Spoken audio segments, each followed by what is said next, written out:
Today's chat is brought to you by, well, all of your support. Through the patronage you provide the Focus Fire chat team through Podbean's crowdfunding, we are able to provide you with the weekly podcast as well as the website and other aspects of Focus Fire chat. If you have any interest in becoming a patron of the FFC, please be sure to visit our website and click on the support link. Even a single dollar helps, and for those of you who are already patrons, thank you again for your generosity.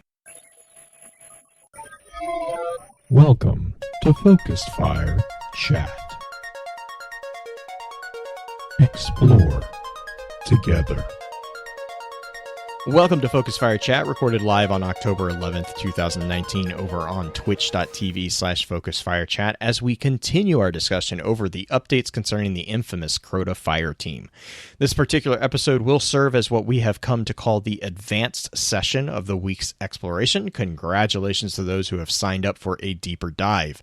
Before we go any further, however, let's run through a quick introduction of who all we have with us on the show. As always, this is your host, Blue Crew 86. And this is the Legolas of Hunters, green-eyed music lover. I messed up my own name. I cannot get a break tonight. Green-eyed mucus lover. Mucus lover. Noting that now. Music. I mean, it's better than grenade. Grenade musket lover. Musket lover.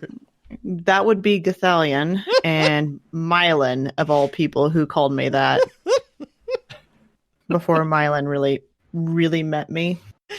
Mm-hmm. And last but definitely not least, in the hot seat as guest co-host, we have our good friend WykidJestr. Wykid, how are you doing? I'm doing great. How you guys enjoying life? I'm kind of fired up about our Jurassic Park argument. Mm-hmm. Somebody's enjoying cookies and mucus, apparently. Yeah, they kind of go in hand. It's better than, what was the other one? Ariana's stuffed. Ariana's stunt double. Stuffed double. That's it. Yeah, sure. That's what it was. The stuffed double. Which means I would be a warlock, which is so many flavors of wrong. Well, according to... never mind. We're not going down that road. Anyways, enough with the chatter. I know everyone is looking forward to diving into the discussion, so let's get right into it. Real quick, instead of the Lost Lore, I'm going to kind of reiterate what we mentioned in the intro. In light of the World Mental Health Day and kind of in light of what we will be talking about, actually a little bit more so in this episode, probably more than last episode, I do want to just kind of give a big shout out to everyone who has, who is going through a rough time. And to remind you, as we've said probably multiple times, for us at least, multiple times in the past couple hours, you are not alone. And the thing is like in the same way that we can kind of see in game the process of kind of healing those wounds for Eris, it really is worth it to reach out to somebody and try to do the same for yourself. Like it's worth it. You are worth it. And to reiterate again, you are not alone. With that being said, I know this particular episode, I think we wanted to kind of focus in more on the visions and the ghost fragments that we got in Shadowkeep. Is that correct, Green? I think that was kind of where you were going for with that one. Yeah, I think just kind of the more in-depth updated information that we got would be a good place to do all the information about the Fireteam, because we get a lot more perspective of who they were, not just the circumstances that they found themselves in, but who these people were that Eris spent not a ton of time with. She knew pretty much most all of them before the Fireteam, that I think with maybe the exception of Omar. No, I think that's debatable too, because Omar knew Eris. Omar knew of Eris. Omar fanboyed all over Eris. Yes. Yeah. But it begs the question, did Eris know Omar? I think is... Yeah. But I think it's a good thing to just go over some of the new information and tie it back to what we had before for people. Okay. Well, which one do you want to just run alphabetically? Do you want to start with the nightmare, the healings of the nightmares, or how do you want How would Well, you guys we only- want to go through there? We only have 2 healings, essentially, at this point. So I don't know if we want to go through those first and then go through the actual deaths, or go through the deaths of the fire team and the ghost and the information we got with them, and then go into it, because then we can kind of see the resolution a little bit better. So deaths first. We can do Ariana 3? deaths. Yeah, Ariana 3.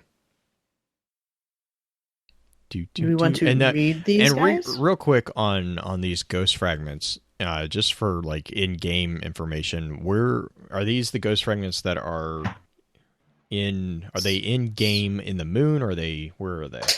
So you can pick up a bounty essentially from Eris that is a ghost fragment bounty, and it just tells you that go find this ghost in this area. There's like the Hellmouth, the World's Grave, Gatehouse, there's like 9 of them essentially. Maybe there's as many as there are in the book. In order to purchase them in game, though, you have to receive a dropped coordinate from a random. So they're randomly received in-game currency that you have to go trade with Eris to get the bounty. It's like a ghost. It's a little blue orb that you get. Lost Ghost Trace. Thank you, Black Flag. Once you get that, then you can purchase it from Eris, and then go, and it will basically spawn it within the world, and then you can go and pick it up. Most of them are fairly easy to find, which is nice. There was only one that I was just like, I cannot find this thing. I spent probably 2 days finding it because I refused to look up on YouTube. World's Grave was a little bit of a pain to find. Anyway, once you pick up the ghost fragment, just like in D1, it will proc the card. So you'll actually see the card afterwards. To answer your question, Blue. Perfect, cool. And then, so let's jump into the new ghost fragments, which I have to say I am a very big fan of the writing style on these new ghost cards, because I can actually tell who's talking. Yes. With the alphanumeric notations. So whoever revamped that particular process, thank you so much. Well, it looks more official too, like an actual transcribed. Right, yeah, I guess that's true. Yeah. Yes, I like that. Yep. So would we like to actually read this one, or are we going to just talk about it, Blue? I'm game doing whichever you would like to. Because this one, there's actually like 2 segments, right? Yeah. There's the combat feed and then surveillance feed. Yeah. The combat feed appears to be kind of the end of the road for whatever Guardian it is. So it's like the last bit of transcript that we get. And the surveillance feed is actually kind of almost a flashback of an important event in that character. So should we read all of like the designation and stuff? Like I don't know how you want to do this. I don't think we should. I don't think we have to read the designation. There's like, because when I went through, the designations are interesting. Like this, the interesting part of this particular designation is that we do get Ariana's ghost name. We get all their ghost names. Which, yes, we do actually, which was really, really nice. The other than identification of the ghost, I don't recall many of these particular ghost fragments having much worth in the designation. Some of the other ghost fragments actually had some really cool little tidbits hidden in them, which I added because it added some information on the list of light bearers that I've been trying to keep up to date. Compile. And so we got some cool. We got 2 new orders of warlocks mentioned, and then a number of different guardians actually mentioned. So yeah, that was really, really good. But yeah, I mean, I'd almost say we can just do the transcript if you want. Yeah, and just say who it was. Yeah. So I actually would like, if Wykid has it pulled up, for Wykid to read this, because Ariana's ghost is male, named Jax. Nope, Ariana's is female. Then who is this? Jack. What do you mean? It's Jax. When you pick up this card, when you pick up this ghost, you get a male dialogue. You get a Really? male voice actor. Yes, you Yeah. do. Wicked and I were debating this yesterday. It's like, That's very interesting. mhm. Okay. It could be an actual mistake, which at this point I'm unsure whether or not to call it that. But yeah, in the original card back in D1, back where you hear about Ariana and like telling her ghost to kind of get away type thing, or like whatever, I can't even remember the exact card, is right before she dies to the death song. It's a female, but when in this card, and there's no gender revealed in the card, but when you pick up the ghost on the moon, you have a male ghost reading it, or at least just talking about it.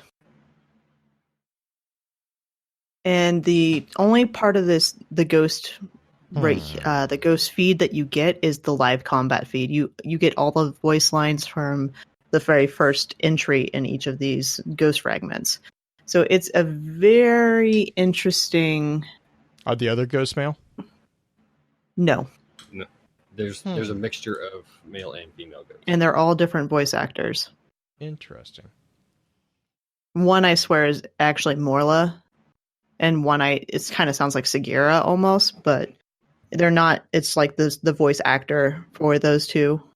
Yeah, but not for the same voice. But yeah, It is interesting.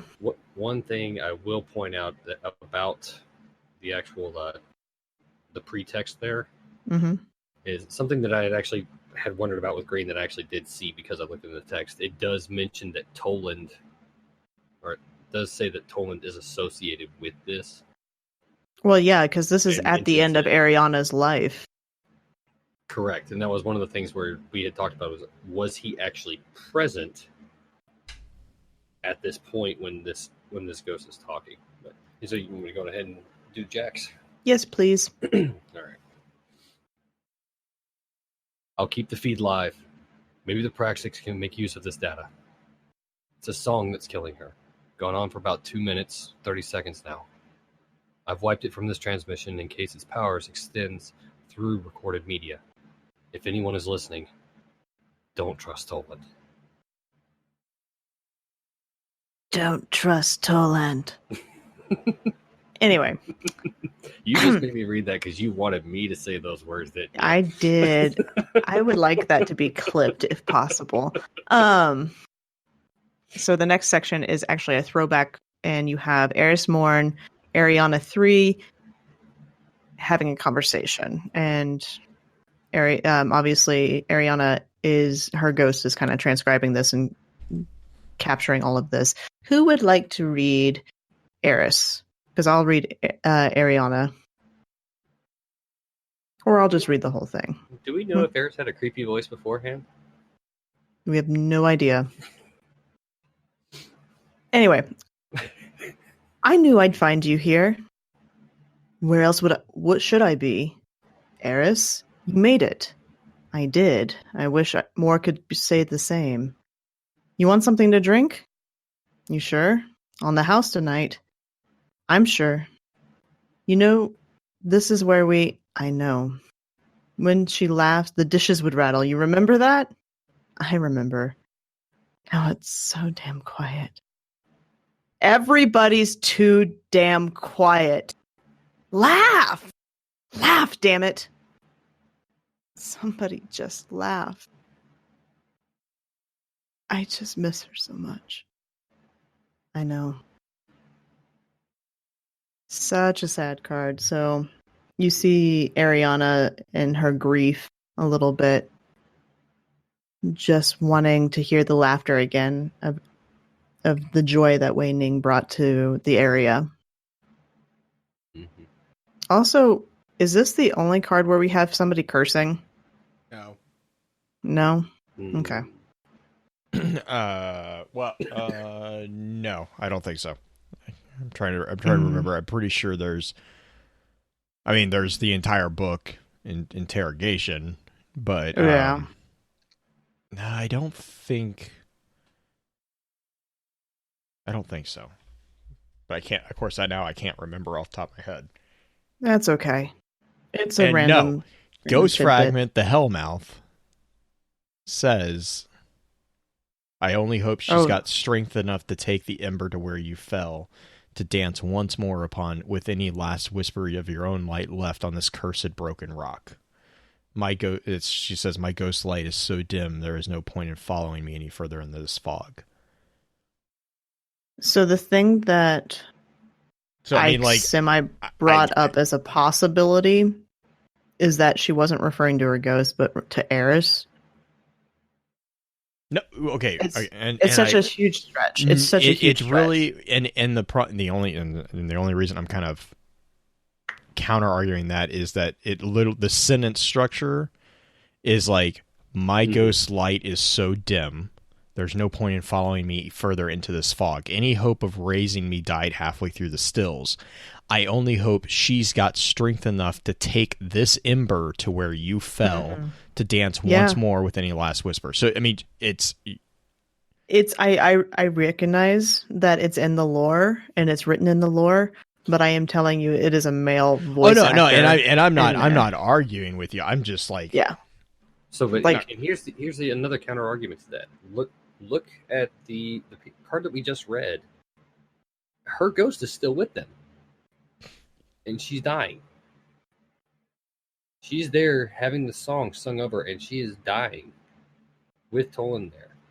When did it occur to make this message and send her ghost away?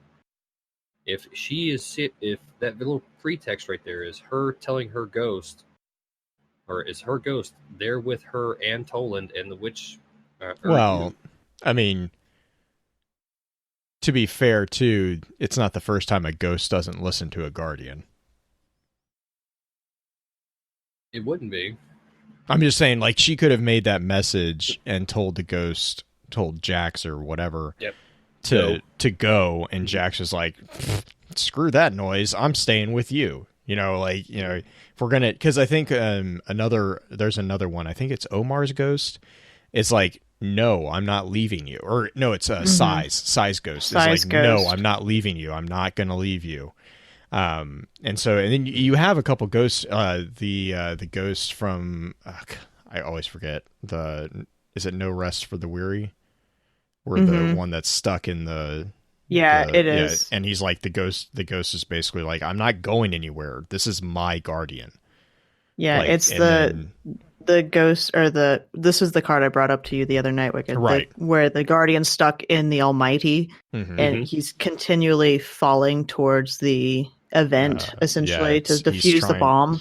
Yeah, he's trying to defuse a bomb, basically. And then there's also the ghost in Who Guards the Guardians, who gets killed by the Cabal because it won't leave its guardian, who got killed falling from, or had a building fall on her or something. There's different things. And then and Dino is bringing up Eris's ghost, Brya, which is a good segue. Right. Actually, that is a good one. But Brya, I think it's Brya, she forced it away because the Hive were actually hunting its light, in a similar way to the Vex with Sagira. Well, was that her forcing her ghost away, or her ghost forcing Eris away? Nope, it's Eris. It's Eris wants the ghost to stay with her, and the ghost basically pushes away. Oh, okay. So it's the other way around. Okay. So Eris is like, no, I'll find a way to hide you, to hide your light. Then the ghost says, there's no other way. Eris, don't ask me to do this. The ghost says, just promise me one thing. Eris says, ghost, please. Ghost says, don't look back. So the ghost basically tells her to get out of here. Yeah. So ghost sacrifices itself to save Eris, essentially. That way, Eris has a chance. Which is interesting because in a later card, she's holding the dead ghost in her hand. Well, she could have gone back through the tunnels and everything. Yeah, I just think it's interesting that she would go back and find her ghost. Wouldn't you? I mean, we did in D2.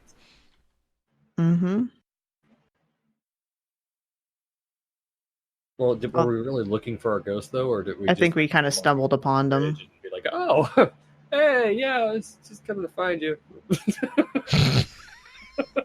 Oh, that's where you were. You're hiding in the river that had nothing to do with anything. Mm-hmm. Okay. But Next. I am really kind of confused, annoyed by that Jax thing. Anyways. yeah.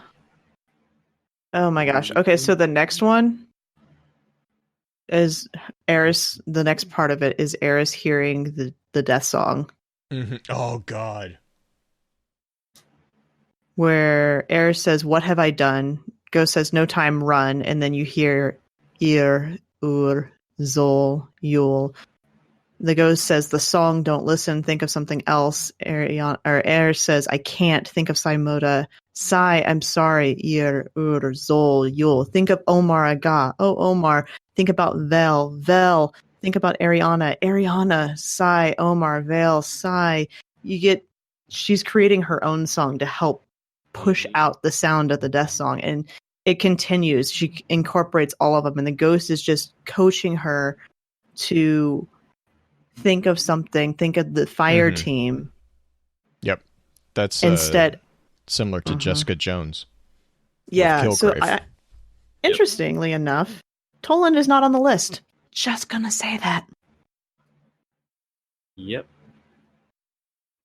She But does not recognize him as one of the lost members of her fire team until after she returns to the tower.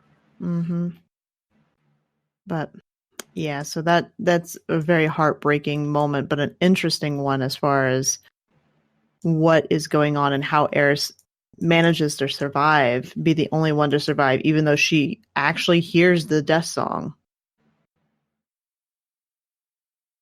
So should we move on to the next one, which would be Omar's ghost? Well, okay, so real quick, excuse me. Another interesting thing here is that you see in the parties involved, you get the one class, the one guardian, high variable types, acolytes, dark blades, which more than one. Yeah, I found that interesting because we've always heard of Alakul as the dark blade. And so it's kind of always been assumed that there was only, that was a position or whatever, which I mean, it's a position, but to me, that it's just an interesting little caveat that's like, oh, wait, there actually are, more. I also love the fact, I continuously love the fact that when they are they're talking about a large number of hive, they designate them as chorus. I love that. I like that. Well, I mean, they're also singing, so / chanting. Are they singing, or is it just the Death Singer singing? Do we know? Well, the thing that makes me wonder is because of the card in the new Hive book that talks about the chorus specifically. Oh, that's true, yeah. So, you're thinking they might be a supplemental background. Like a conglomerate working together for it. Fair enough. Yeah. But yeah, no, sorry. I found it interesting that it pluralized dark blades. Yep. It is interesting. But now I also don't trust them because it also told us that the ghost, the male. Ghost is a male, so whatever. These just cards been a casting issue. It's fine. It was just a casting issue. It's not the first time they've messed up. Listen, you leave Cow out of this, okay? Ouch. Okay. Omar's ghost. Here's the thing that I don't necessarily understand when it comes to Omar's ghost, because Omar's the one who dies by having his light peeled away. You hear his ghost named Karsus. He says, "My time has finally come. Finally. When I go, you'll be free. It'll all be over. Omar, do you think we'll see each other again?" And it's there's a bit of pausing going on in the very last line, more of he's struggling to say this. Whether it's actually because of him, quote unquote, dying as a ghost or possibly just choking up a little bit at the whole thing, which is probably viable. But I kind of took that as, and I haven't heard him, but I kind of took that as like the reason why, like, he'll be free to go, like, transcend, like, because long as the ghost is there, Omar will technically be stuck in like that loop of always being able to be resurrected. If the ghost isn't there, it's kind of like the religious concept of nirvana or heaven or whatever have you. Release, yeah. You'll be free, like, Yep. So there's that one, and then the second section of it, the flashback scene, is interesting. Before we do that, what was the confusion about the first part? It's just, if Omar's ghost was actually there the whole time while this wizard is doing this to him, it's a very interesting scene because you don't get any perspective from Omar. You just see the ghost. And is Ghost within, like, hiding in the backpack of Omar during this whole event? Is, like, where is he? What is going on? Like, is he actually resurrecting him each time, or does he leave initially? The part where he's with the Death Singer, or with the heart of Crota, there's no mention of his ghost down there. Right, but that doesn't mean his ghost wasn't in his backpack, what I'm saying. Like, he could have left before, or he could have actually been there through the majority of that. Or he could have been damaged and destroyed. This could be while Omar is still very much alive and in the battle. His ghosts get damaged all the time during the battle. Right, but if he's, I don't know, it's just when it happens. Because it's Omar possibly being tortured and him finally letting him go, like Blue was saying, giving him the release finally. Mm-hmm. And so if that's the case, that means the ghost witnessed it, at least. You know what I mean? Yeah, that'd be kind of jacked up. Yeah, a little bit, but I mean, it's not the worst. We have size card yet to get to. So the second one, do we want to actually go through this one and have you two read it, or have somebody read it that's not me, because I've been reading them all because you guys have been slow in the uptake? Come on. I definitely want to do Omar. Ariana, you need to read Ariana, Green. All right, I'll read Ariana. You can't be serious. You are. But why? Dying up there won't bring her back, you know. Sorry, that wasn't... I'm sorry. Sometimes I say... You're honest, Omar. It's a quality I very much admire. So allow me to be honest in return. We're going back, because we have found a way to destroy Crota. The Vanguard is too cowardly to use it. Cowardly? You know it's true. We hide behind the walls as if it would save us, but what if Crota decided to descend? What if Crota and his armies landed in the city? How many more would die? But if Crota were to attack us, couldn't we defeat him here? No. The only means of destroying him is up there. Then why won't the Vanguard agree to... Eris and I went to Toland. Eris? Eris Moore? She sent me. Why the hell didn't you just say so? Let's go! I love that is exactly the tone that I read that in. Is like, well, what the fuck? Just go. Let's go. Why are you sitting here? Let's go. Eris Morn. I mean, I don't blame it, but my hair. Right? I mean, oh my gosh, how's my hair? Omar fangirling. I just want like. I guess it's maybe because she was in the Great Hunt that he knows her. That's what I'm thinking, is that Eris was a hero at this point, because she was participating in quite a few of the Ahamkara kills. And she was getting around. She took out the 6 plus the 1. Maybe if Wei didn't actually take out the Ahamkara. So yeah, she's she definitely had. I would say she very much grew or made a name for herself in the Ahamkara hunt. Mm-hmm. And she was shot at Twilight Gap. Yeah. Okay, so next card. We've gone through Eris, Omar, and Ariana. We get to Saimota, which is actually a pretty sad one. Yeah, there's a lot of oof going on in these guys. Blue, it's your turn to read.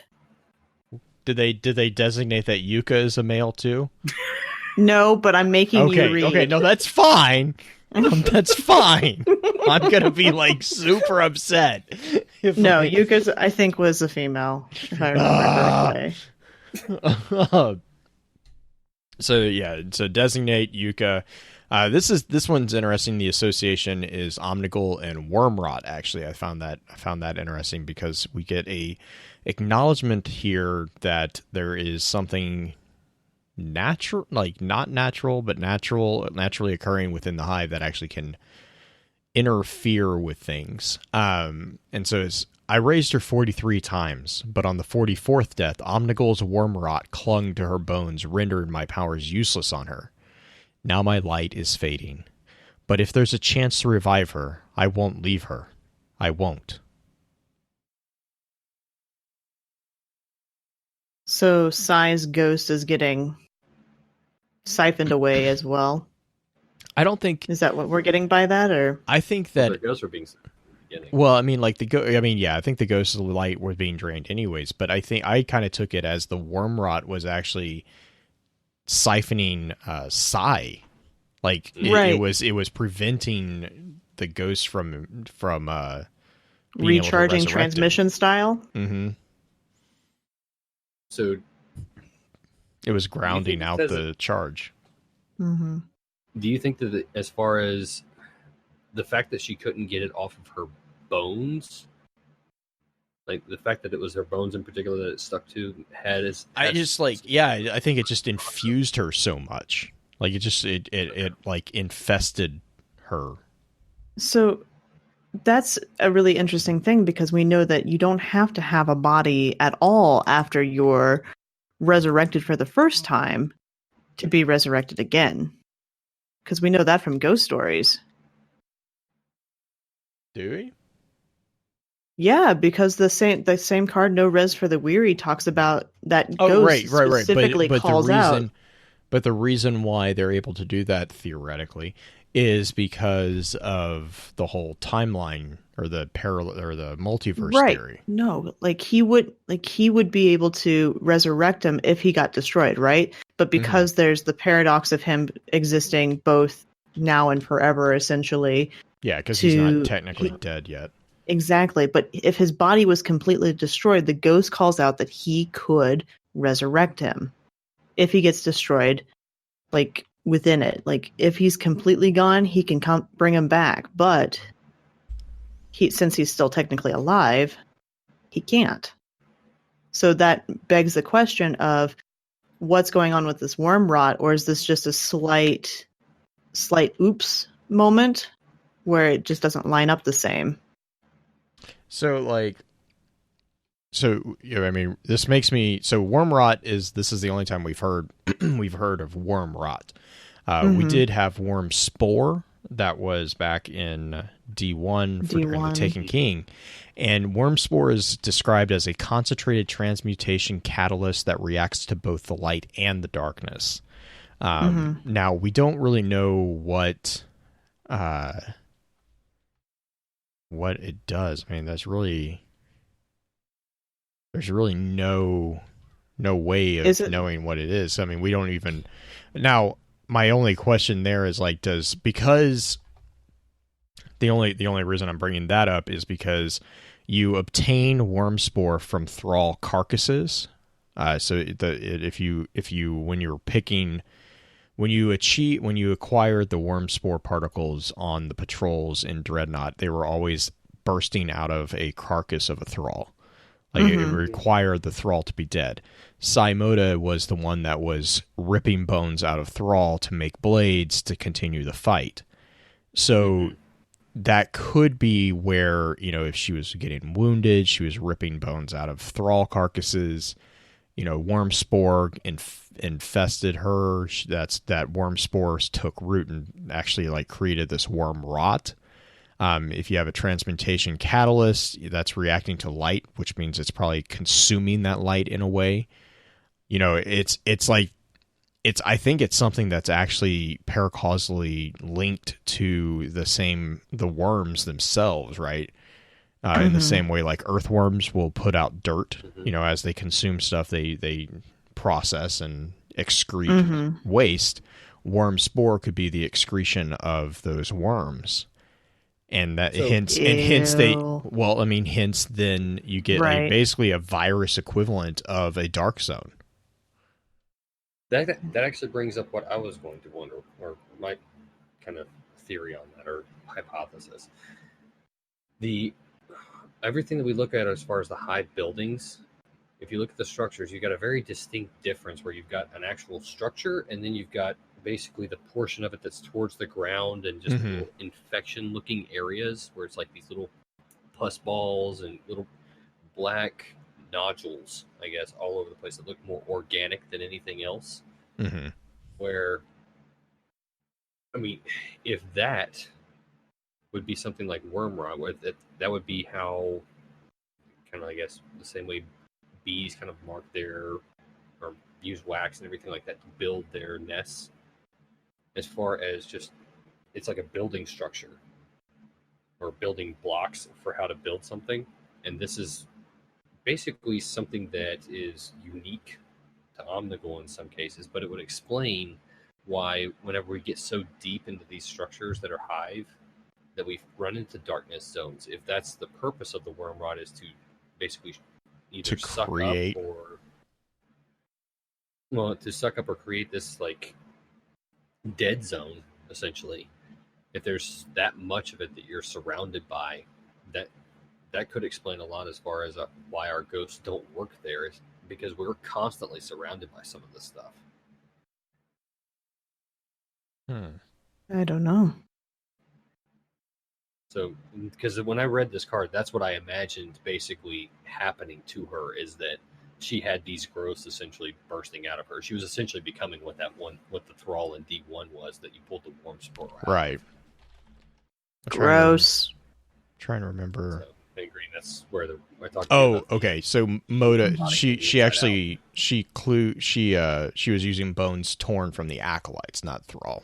I apologize. Which, I mean, technically acolytes are evolved, but anyways, I mean, we don't know, like, the worm spore, the worm rot could be. I think that those two are. I personally think they're connected, mostly because a spore is a thing that leads to a fungus that can lead to rot, and because they're both really kind of disgusting sounding. But I mean, yeah, I think that this is like we're literally talking about an infective agent that is interfering with the ghost's ability to resurrect, which to me, it's like, that's going to be a problem. So the second part of the card, it's the throwback, and it's between Sai and Eris. Sai says, so driven by the words of an exiled madman and a desire for revenge, you are planning a forbidden attack by half a dozen people in an interdicted zone where thousands of guardians were killed, and that plan is to kill a god. Did I get that right? Yes. Good. I'm in. Sai, no hesitation, goes all in with them. She's great. She's just a little bit crazy.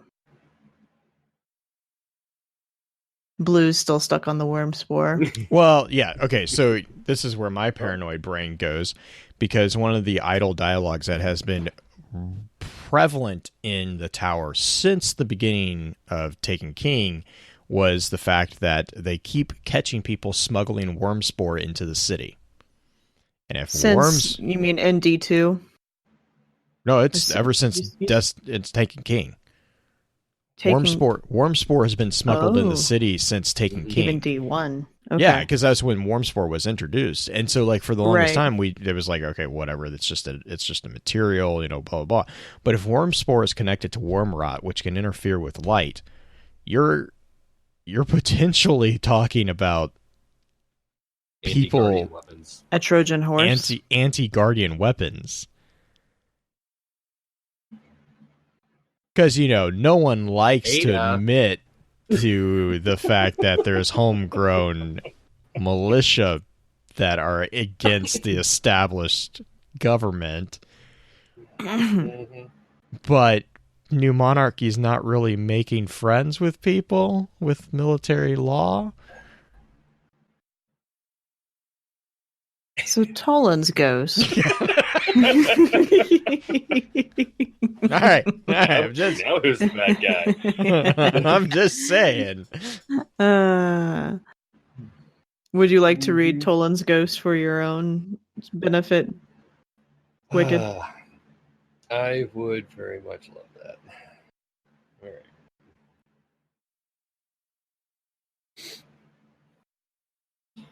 This is the final transmission of Gurren, ghost of Toland, whom you call the Shattered. He goes to hear the song of death. Nothing will deter him. None of you can stop him. Not anymore. Toland will hear the Death Singer's melody. He will refine death, escape the traveler's brunt samsara. He will sound the depths of the powers you so myopically fear. My only regret is that I will not live to see his triumph. So Gurren, actually male. Get that Mhm. confirmation Mhm. and in that audio clip as well. Toland's ghost is in full defense of what Toland is doing. Yep. And really, really quick. Myopic is another word for short-sightedness or nearsightedness. And then samsara is a term from Hinduism or Buddhism that refers to the cycle of death and rebirth to which life in the material world is bound. So when he's talking about the escaping from the blunt samsara, that is literally he's talking about and this is where I kind of Cycle start of kind of rebirth. pushing back against he might not have known the details, but he definitely knew the overall goal of the death song. Because that's, the ghost here is right. He's basically saying, he's like, yeah, he's kind of done with your game. He's going to redefine the quiddity of death, I think is the other reference there.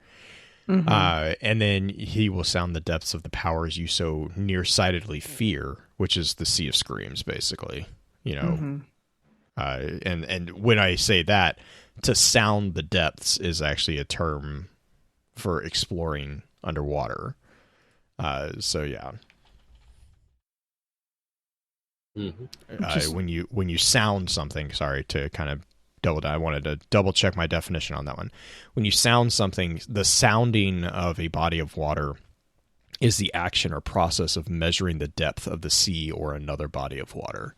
So if you're sounding the depths, you're actually measuring the depths of something, of a body of water, which is, again, going back to the Sea of Screams, you kind of get that sense. So he's actually going to explore.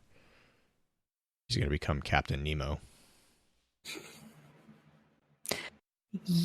Captain Nemo. 20,000 Leagues Under the Sea. I Thank you very much. understand the SpongeBob reference. I'm just like, okay. Listen. It makes sense, okay? It does. It's just not where I would have gone with it. And we're not going to have the weird seal thing that happened in the movie. We're gonna stick with the book. Seal thing. I forgot about that. Oh my god, it was horrible. It's funny. Ugh. It's Ugh. no. Now, Oh my gosh, goodness. now I gotta go look at something. I'm gonna go look up something because I just Okay. I got myself on a tangent now. So yes, you did. Okay, right. and I helped. So Shall I continue with the rest of the card? yes, please. Okay. Are you gonna read Toland too? Oh yeah. Yeah. I'll read Toland. Okay. Incoming Guardians. They've broken the perimeter. Shall I engage defenses? No need. They have inquisitive intentions. If murder was their mission, we'd have lost our light long ago. They want to know what you know. Yes, and I will tell them. But they will never understand. I'll greet them with a smile and welcome them in. I will learn how we can benefit from their ignorance. Yes, but don't smile. Why not? A smile hides the true purpose of teeth. Yes, but not yours. Headcanon. Headcanon. Tolan has buck teeth. No. Stop it. No. Not no. Or he's got or he's missing a few teeth in the front. Like he's got vampire, really, yes. really messed up teeth. No. We're not doing the jacked up grill scenario. I think it's funny. I refuse. I think it's amazing. Toland equals No. Ahamkara. Oh gosh. Please no. Please no.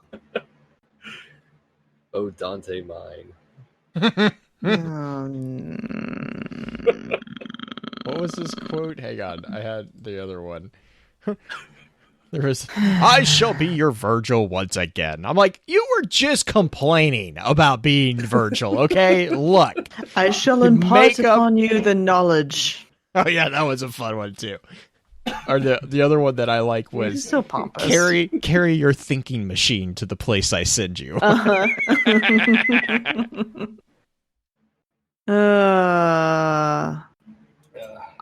Doom. What? Okay, so last ghost is Veltarlo's ghost. And Veltarlo is the one that dies to Alakul and the Thrall. Alakul pins him and all the Thrall eat his light. And his ghost is Razor. And wasn't his ghost female? I cannot remember it with the audio clip. I don't know if we have a designation on his ghost. Hang on, let me check. We don't have. Well, okay. I don't have the audio clip for this one, so it's still out. The jury's still out on this one for now until I get the audio. I don't have a gender on the ghost. Mm-hmm. But so Razor is the one who is Belle's ghost. Razor says, "I can't bring him back. They were too many everywhere, devouring his light. I need to find the others. I need to tell them." And later on, you have Omar and Vel. And I want you two to read Omar and Vel. So Blue gets to read Omar. Wicked gets to read Vel. Assigned, ready, go. Hang on. Does it make sense to you that Crota will be weaker in some reality he created? It doesn't have to make sense. He just has to be stopped. I know, but wouldn't you make a netherworld or whatever where you were invulnerable? According to Toland. Right, Toland. Why are we trusting anything that lunatic says? I don't trust him. His highest loyalty is to his knowledge. I trust you. I trust Eris and the others. I trust the light in us. A lot of Guardians brought their light here. Are we any different? They didn't know what Toland knows. Toland again? Toland again. I don't trust my weapons. I use them. Fair enough. The Titan thinks he's using Toland. Yeah. I love Omar's like, all right, that's a fair point. Like, yeah. When everyone thinks they're using him. Mm-hmm. So. Well, that goes back to another quote from Toland about, hang on, where'd it go? Executions are so much more fun when the martyr thinks they have a chance against the lion. Oh, God. Yeah, that one. Jesus. Yeah. Oh, the My unwilling goodness. sacrifice. Oh, my goodness. Okay, so to go from the cards that we have to the actual in-game information, we have two so far because we're in week 2 of Shadowkeep, of the memories or like the healing aspect of healing Eris from her nightmares, her haunts. And we've had both Saimota and Veltarlo in particular. So we get a little bit of information from both of these guys. We get information about Saimota from Saimota's necklace. We fix Saimota's necklace, essentially. We repair it with using arc abilities. What is that, Blue? Toland's analysis of Eris. Oh, interesting. So we repair Sai's necklace using arc abilities. After repairing the necklace, we return to Eris inside the Red Keep and witness the interaction. Eris's interaction, she's tortured by the specter of in the Enduring Abyss. She's tortured by Sai's specter, and she says, "Please leave me alone." "No, wait, don't leave. I need you." Our ghost then says, "Eris, we found something that we believe should be yours." Let me give her the necklace. And Eris says, "It's Sai's necklace. I'd recognize her craftsmanship anywhere. She's the one that taught me how to use a knife to carve beads. Perhaps I will take up carving again. Thank you." And then you can stay around after picking up your chest and Unless listen you're to a more. YouTuber. Unless you're a YouTuber who's a jerk who doesn't care about lore.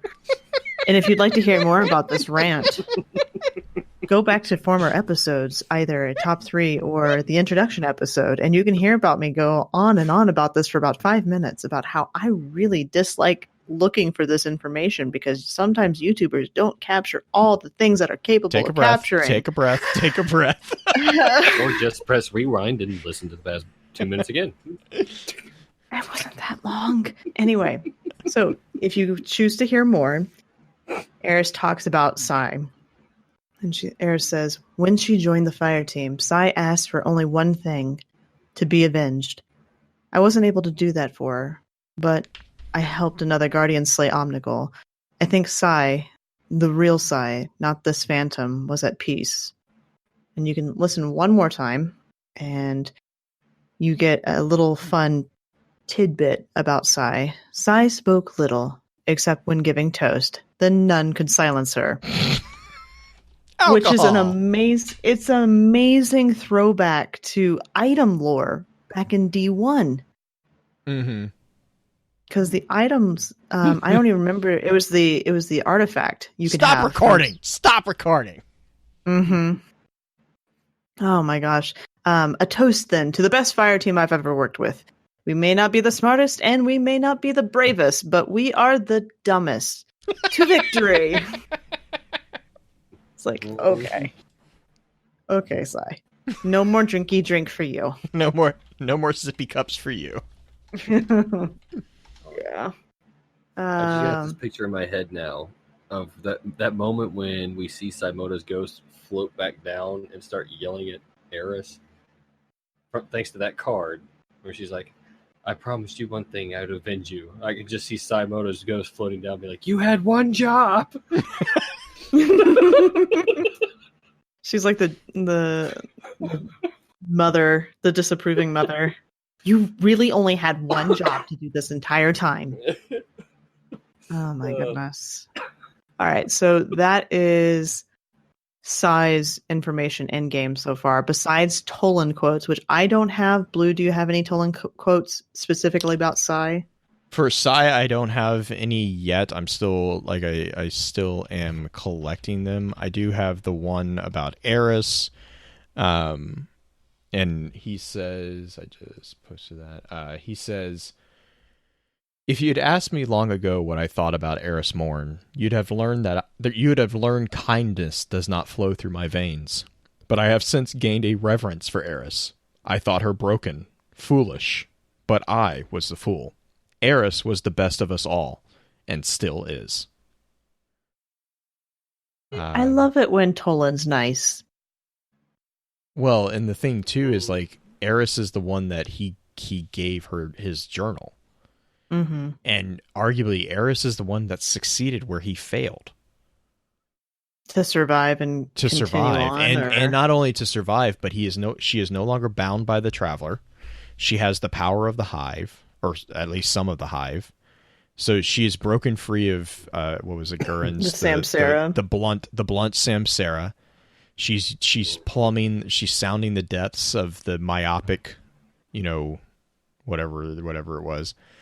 Like she's using the powers of the dark for the light. And like, I mean, it's just, to me, it's like Toland's like, Toland, you can say what you will about Toland, but if you're going to be fair about it, you also have to admit that Toland is, at the end of the day, what I think it was Vel was like, no, his higher power is knowledge. Like, he owes his loyalty to knowledge. And if he finds someone who is like, and I think that's probably maybe where you get that kind of sense of deferment to Osiris, not deferment, but respect to Osiris, that you kind of get a feeling for it. Like, you never really saw the interaction between the two of them, but I always got a feeling that they didn't necessarily get along with each other, but they didn't antagonize each other. I mean, didn't was Toland like a card like asking for Osiris's help with something? Yeah, he was stuck. He was stuck, and he kept yelling out Osiris, but he didn't think he heard him. Like, I think he was stuck, or that he was looking for him to be like, "Hey, I made it." Yeah, he's like, "Look at me! Look what I did!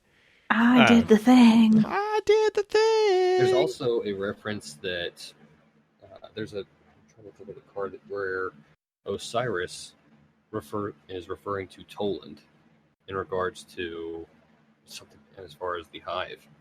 Oh, really? Okay. And, I mean, well, Osiris and that's where, yeah, because I mean, Osiris is focused on the Vex, Toland is focused on the Hive. I mean, they probably, if nothing more, acknowledge professional, And correct, and I think that's where it's more of the professional, just understanding that, hey, he is exceptional in his field, I'm exceptional in mine. We both understand each other, kind of agreement. But okay, so we have one more memory type thing, or one more healing moment with Veltarlo and Eris, and that's kind of the last of what I've got as far as in text or in game information at the moment. So with Vel, we do the weekly mission. Essentially, we repeat the mission of which one was it? It was the one where you're running out of the depths of the keep, or not the keep, but the depths of the Hellmouth. Essentially, you're running away from everything because it's just that you grab the cryptoglyph and you run and you get out. And unless you're Wicked, who likes to probably stay and get his butt kicked to him, may have happened. I almost killed it. You really didn't. I pulled him out of there. I almost killed it. Nice. Absolutely no. Raz in chat, #nope. Running from the Shadow Thrall. Exactly. So you do that mission, you repair the chainmail mark. I don't remember what we had to do to get the chainmail mark repaired, but once you have it repaired, you go back to... Was it Kill Nightmares? Okay. You go back to Eris, you witness Vel's specter falls to the ground and begins to drag itself across the floor. A giant axe appears with no wielder and cuts into the specter, who is now quote-unquote dead. Eris screams out, "No, Vel, not again!"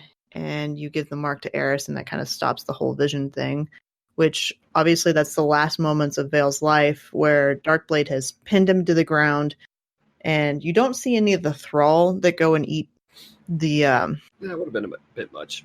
T for teen. T for teen. Nom nom nom nom nom nom. Nom nom nom nom. Yeah, because Toland's quote on Vel is, "Vel Tarlo is the first of us to fault in the dark below. Assaulted by both his pride and the wizard Varrock, I warned Vel of the dangers posed by the Hive. Being headstrong, I said, was not going to keep him alive. Overwhelmed and smothered by Thrall, his light was snuffed out. If only he'd listened. What a waste." Yeah, no. Not so nice, Toland. Not so nice. But still right. Once you give, right. I don't care. Once you give Eris Tarlo's mark, Vel Tarlo's mark. She says, "I can't believe it. Vel, he forged a link for every life he rescued. One of these is for me. Thank you for bringing it back." So his Titan mark is a chainmail mark that each link in the chainmail is representative of life that he helped save as one of the members of the Pilgrim Guard. And one of those chain links is for Eris, which is kind of a really sweet callback. And here's part of the slight confusion on who wanted whom on the team between Ariana and Eris. Eris said in the Hear More section, "I did not want to ask Vel to join our fire team.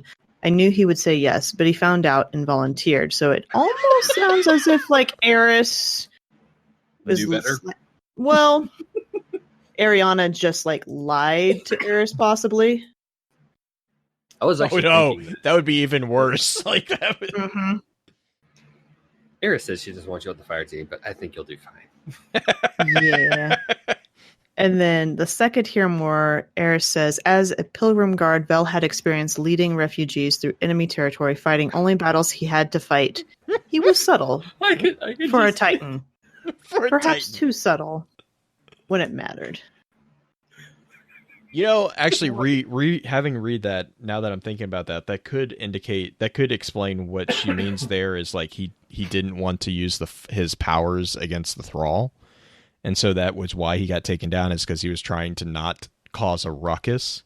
So he didn't necessarily, I'm trying to think of... He was pinned to the ground with a giant axe. No. But I mean, like, if he had... Look, I'm trying to defend the man, okay? If he had been trying to, like, be subtle and not use his super in the fight, because they weren't even in the door yet... Going to reiterate that they were not even in the door yet. You're trying to No, say that not at all. He intended to get into fisticuffs with Darkblade. Yeah, well, he may have not even intended to do that, but then he got caught trying. Listen, you can't sneak with full plate armor. I don't know how many D&D games you've played, but it doesn't ever work. They have an emote for that now. I know, it's so great. Oh. The thing that I wonder at this point is like, did he die because he was too much of a Titan, or did he die because he was not enough of a Titan? They talk about his strength and... Yeah, they call out that he's a very strong individual. Right. But I think it's because he was trying... I think he was... I like my new headcanon of him trying to sneak past things in like the giant Titan armor. Oh my god, yes. Yes. Sneaking around. Oh my gosh, he's got... Oh man. So enjoy that headcanon. Right? I don't know, like there's parts of it that I just don't understand. I think... Like, in all honesty, I think it was more pride than anything that got to him, that he just thought that he could overcome them. Mm-hmm. I don't think it was a matter of necessarily he was just being a dum-dum as much as it was he underestimated Alakul. Well, he also underestimated the Thrall, which is apparently a common thread for Guardians. Like, watch out for the things with teeth. I mean, moral of the story. If you remember the very first part, the lantern section of the raid back in D1, that was not a super easy part to get through. I hated that part. Right? Mm-hmm. The explodey thralls can just go somewhere. Yeah. The lanterns can just go somewhere. I died more to the lanterns than I did the stupid thrall. You're welcome. Because I had Fireteam members who decided it was fine to go on without me and leave me in the dark. So I got heavy. Oh gosh, I hated that part. That was the worst part of this stupid raid to me. I can just see green now. Guys! I can't see! Does anyone have a light? Boom! Oh, no! Really? Yep. Really? Yep. I totally did that to my fire team. because they were like, "You're running Hunter because you're going to be the sword." Yeah, well, whatever. Anyways, so shout-outs. Sounds good. Yep. Black flag. Shout outs to my co-host who has survived 3 years. I'm in danger. Let's see how many more years he'll survive. Oh no. No, it's actually my shout out actually is kind of to you, Blue. This show absolutely would not happen without him. And I know this because I know how much work he puts into this show. So you guys chuckles, I'm in danger. He's going to make me laugh while I'm doing this. While I'm being sentimental and like praising him. Yeah. Just shout out to you, Blue, for all the work you do. I know that it's sometimes a struggle and I'm here for you, buddy. Whenever you need me, chatting and wise and everything. 3 a.m. Green. What about this? No. Okay. What about this? No. Okay. I just love it when I get like, there's a particular chat that Blue, his wife, and I are all in, and he uses us as kind of soundboards to like bounce ideas off of. Yes, and that's accurate. About Wednesdays, sometimes earlier in the week, but most of the time on Wednesdays, I get 7 different options of what this week's banner is going to be, all in a row. Listen, and they all look that happened once. super. And Cole is that wrong. Was 9. Cole, that was 9. Cole that week was wrong. 9. Blue, Cole wasn't the only one that saw that. And listen, agreed that you're all full different. of poop.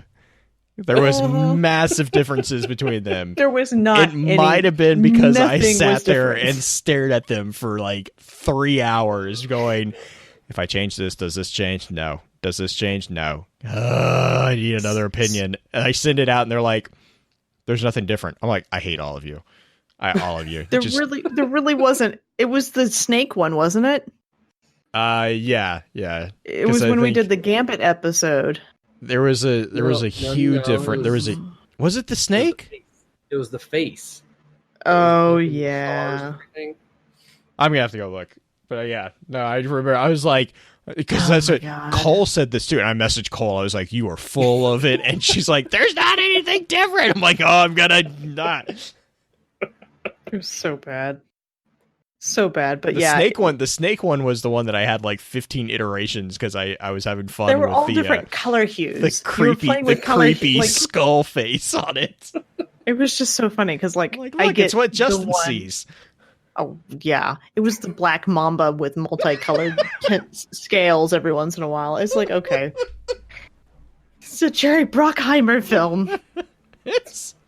As I made it, I was like, I hope Justin looks at this banner. I'm gonna cause so many nightmares. Oh my god.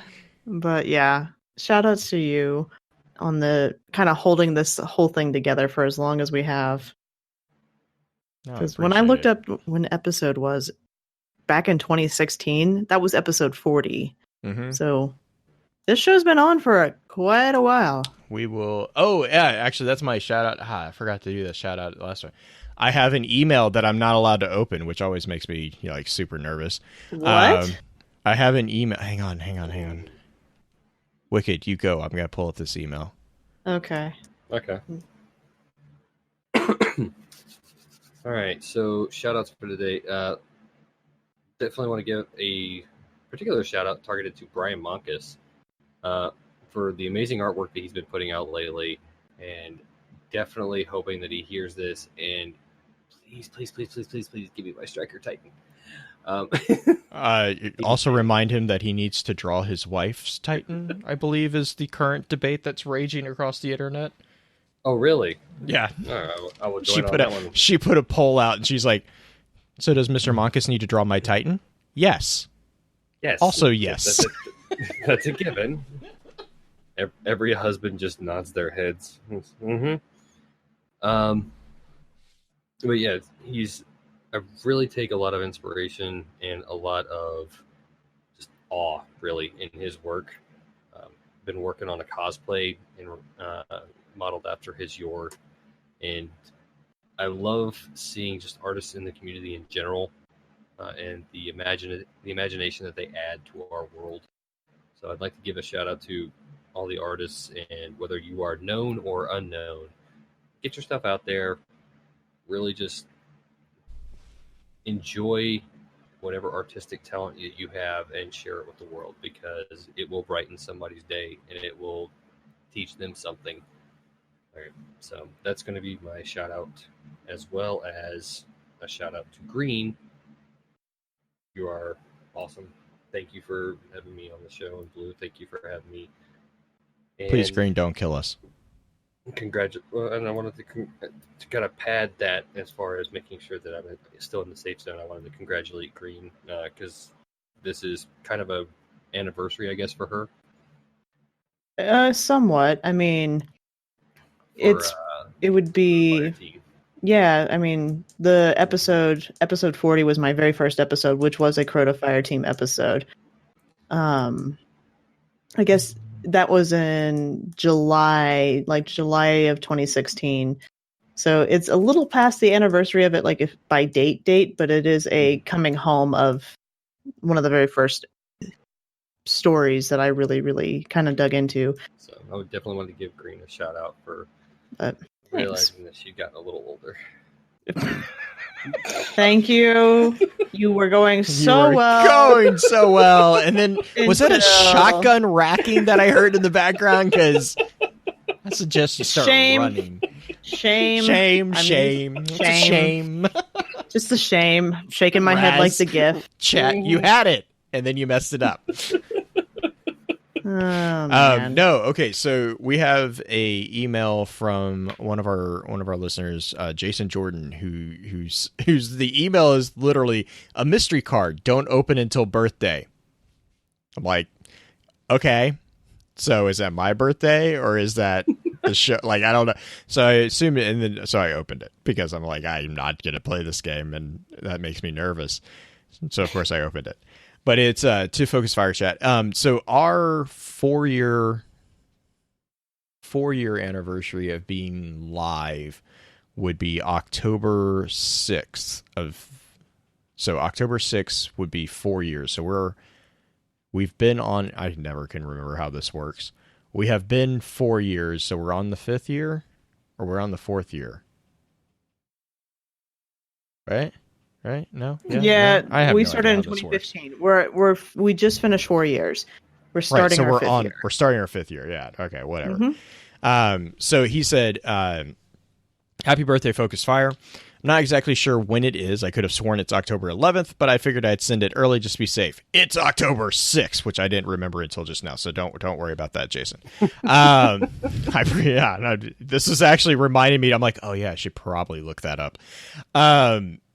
He says, I'm a day one D1 player. In fact, I was there the moment the beta dropped. I've been here since the beginning, and honestly, I wouldn't still be playing if it were not for you guys. I'm awful at PvP, and quite frankly, nothing but grinding the same things over and over again really isn't my thing." Solidarity right there. I played through all of D1 and through Red War and Osiris with a buddy of mine, and while we were playing through Warmind, he tells me, "Hey, if you want to understand what's about to happen, go listen to this podcast." And he sent me episode 5, Books of Sorrow, volume 1. And from then on, I've been hooked. I've listened to every episode, and I fall in love with Destiny a little more every day. I listen in the car while doing yard work, and even while I'm at work where headphones are not allowed, and I could lose my job. Don't do that. That's a really bad idea. Literally, if it were not for you guys, I would not still be playing. So thank you, Focus Fire, for painting this world in ways I'd never imagined possible, for continuing to make me want to continue playing, even though, in theory, I wouldn't enjoy playing a game like this. So to Blue, Willie, Justin, Mel, Green, Beard, Bife, Uni, Pins, Purple, and everyone else that has had a hand in making this podcast and community what it is, thank you. Oh, and happy birthday. Aw, thank you, man. That was very sweet. Yes. But yeah, we were just talking, because my wife and I were just talking about that. We were like, she's like, how long have you been doing this? Like 2 years? I'm like, 4? She's like, you've been doing this too long. Mm-hmm. Like, yeah, you're used to it. We'll keep going. They said that it's only another 10 years. I'm sure we can make it work. So, but yeah, We can do it. We can do it. So, Mm-hmm. but yeah, so I mean, but a big thank you to Jason for that, and a big shout out to Green and Wicked, and everyone who's Helps. in chat right now, who's in Discord chat on a daily basis. The mod team over in Discord and in our chat on Twitch is just, we couldn't do it without you guys. I mean, none of this. I'm the one that like pokes things until it works sometimes, but really, honestly, your guys are your patience about me poking you is what allows it to do what it does, and I really appreciate that. Yeah, whatever. Did I just did a phrasing for you? It's listen, Ariana's stuff. double stuffed, whatever. So, but no, so good. But yeah, so as usual, until next time, goodbye. With that, we'll begin to wrap the chat up. Thank you again to those over on Twitch for coming to spend your evening with us. If you'd like to join us for the live streaming of the episodes, please be sure to give us a follow over on twitch.tv/FocusedFireChat.